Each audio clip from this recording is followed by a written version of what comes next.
Sir पहले तो आपको नमस्कार। नमस्कार, आपको भी नमस्कार। आपको पहले तो सर आप अपना कीमती समय निकाल कर हमारी बुढ़ानी आईएएस संस्था में पधारे, उसके लिए बहुत बहुत धन्यवाद आपका। Thank you. सर मेरे कुछ आपको लेकर कुछ सवाल हैं। जैसे आपने 18 साल की फ़ौज की नौकरी को करके फिर पुलिस की नौकरी को ही क्यों चुना? पुलिस की नौकरी में जनता की सेवा करने के ज़्यादा अवसर हैं। जितने अन्य विभाग हैं उनमें जो पावर है, पुलिस के पास काफ़ी पावर है।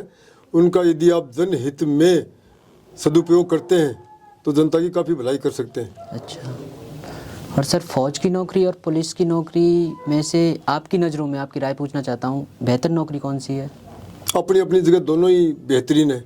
एक देश की सेवा के लिए है तो दूसरी अपनी जनता की सेवा के लिए। अच्छा सर जैसे आप हमारे यहाँ सीकर में आए, उससे पहले आपको किन किन चुनौतियों का सामना करना पड़ा और आपने किस प्रकार उन चुनौतियों का सामना किया? सीकर में आने के लिए तो मुझे किसी चुनौती का सामना नहीं करना पड़ा। ये तो हमारे ट्रांसफ़र होते हैं, जो एक सामान्य प्रक्रिया विभाग की, उसके तहत मैं यहाँ ट्रांसफ़र होकर के आया हूँ। अच्छा सर, और सर जैसे देखा जाए तो आप जो कार्य कर रहे हो उसमें राजनीतिक आपका दबाव भी रहते होंगे, उसको आप किस प्रकार हैंडल करते हैं? पुलिस पे, प्रशासनिक अधिकारियों पे, इन पे पॉलिटिकल प्रेशर रहता है, लेकिन क्या है, कुछ अपवाद भी होते हैं। तो मेरे जैसे अपवाद हैं वो पॉलिटिकल प्रेशर को मानते भी नहीं है और उनके ऊपर वो बनाते भी नहीं है। वो उसी पे बनाते हैं, भाई आपको मैं कोई चीज़ दूंगा, आप उसको लोगे तभी तो आपके पास रहेगी। Yes sir. आप लोगे नहीं तो मेरी चीज़ मेरे पास, तो उनका प्रेशर उनके पास रह जाता है। अच्छा, जैसे कोई कॉल वगैरह करवाता है सर? करवाते हैं, कई बार करवाते हैं, तो उनके उस कॉल के प्रेशर को मानते हैं। मैं कोई बात नहीं मानता हूँ। मैं कुछ मानता भी हूँ तो उसको सामने वाले को देखता हूँ। जैसे हम चालान, खास तौर से ट्रैफिक पुलिस का काम है चालान करना, तो मैं उसको सामने वाले को देखता हूँ कि इसकी आर्थिक परिस्थिति कैसी है और ये इस चालान को भुगत पाएगा या इसको ज़्यादा तकलीफ होगी या ये इसको आसानी से भुगतने वाला है, तो उसके हिसाब से डिसीजन लेता हूँ। जो नहीं भुगतने वाला होता है, गरीब तबके का होता है, तो उसको मैं हिदायत दे देता हूँ कि भविष्य में ध्यान रखना, और जिसकी आर्थिक स्थिति ठीक है, वो भुगत सकता है, तो उसके हम जुर्माना कर देते हैं फिर। अच्छा सर, जैसे सर आपका 12 साल में 12 ट्रांसफ़र हुए हैं। हाँ, 10-11 ट्रांसफर हुए। हाँ, तो उस वे में आपकी फैमिली वगैरह आपका साथ, मतलब फैमिली को मैंने कभी साथ नहीं रखा। अच्छा। हमेशा ऐसा आदमी होता है मेरे नेचर का, उसको वो अकेले रहना चाहिए, और जो फैमिली के साथ रहता है वो इतना वो क्या डिस्टर्बेंस सहन नहीं कर पाता है। उसके बच्चे स्कूल में यहाँ से निकालो, दूसरी स्कूल में डालो, तो फिर वो तो क्या अपने आप को एडजस्ट कर लेता है, जैसा माहौल होता है उसी में एडजस्ट कर लेता है अपने आप को, और उसके अनुसार ही फिर चलना शुरू कर देता है। उसको पता है कि यदि मैं हिल गया, मेरी जगह हिल गई, तो पूरा परिवार डिस्टर्ब हो जाएगा। तो इसलिए मैं तो क्या है, अकेला चलता हूँ, तो मैं अकेला ही डिस्टर्ब होता हूँ, परिवार डिस्टर्ब नहीं होता है। समाज का कोई सर, जैसे आप कभी कभार आपसे कुछ गलती भी हुई होंगी, जैसे कुछ आपके जीवन का अनुभव हमें बताएंगे कुछ? गलतियां तो, इंसान गलतियों का पुतला, इंसान से गलतियां होती रहती हैं। तो मैं तो ये तो नहीं कहूँगा कि मेरे से गलतियां नहीं होती हैं। कई बार किसी को धमकाना भी पड़ता है, कई बार किसी को ऊपर सख्ती भी करनी पड़ती है, कई बार कानून के दायरे में, कई बार थोड़ा सा हट करके भी काम करना पड़ता है, समाज हित में, जनहित में। जी सर, आपके बारे में कई लोग बुरा भी बोलते होंगे, अच्छा भी बोलते होंगे, जब आप तक बात पहुंचती होंगी, उनका फेस आप कैसे करते हो?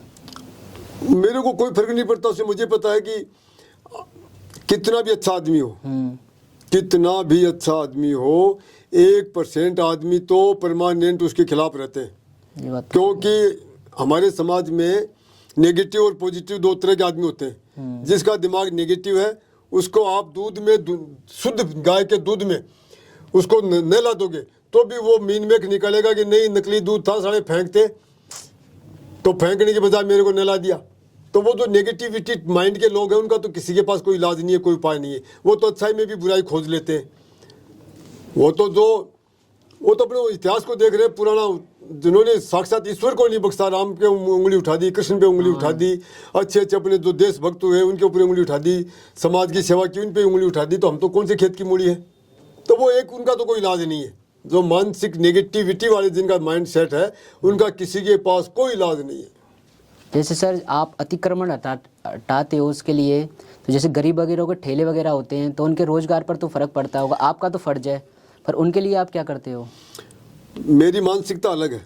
अच्छा। मैं अपने फर्ज के साथ साथ मैं वो जो इंसानियत वाला फर्ज है उसको भी साथ में निभाता हूँ। मैं किसी को हिलाता हूँ तो उसके रोजगार को भी ध्यान में रख करके उसको सेट भी करता हूँ। मैं सिर्फ अपनी जो मेरी ड्यूटी है वो ही नहीं करता हूँ, मैं वो इंसानियत के नाते जो दूसरा पहलू है उसके परिवार का, उसके बच्चों का, उसको भी ध्यान में रखता हूँ और उसको भी ड्यूटी मान करके ही काम करता हूँ।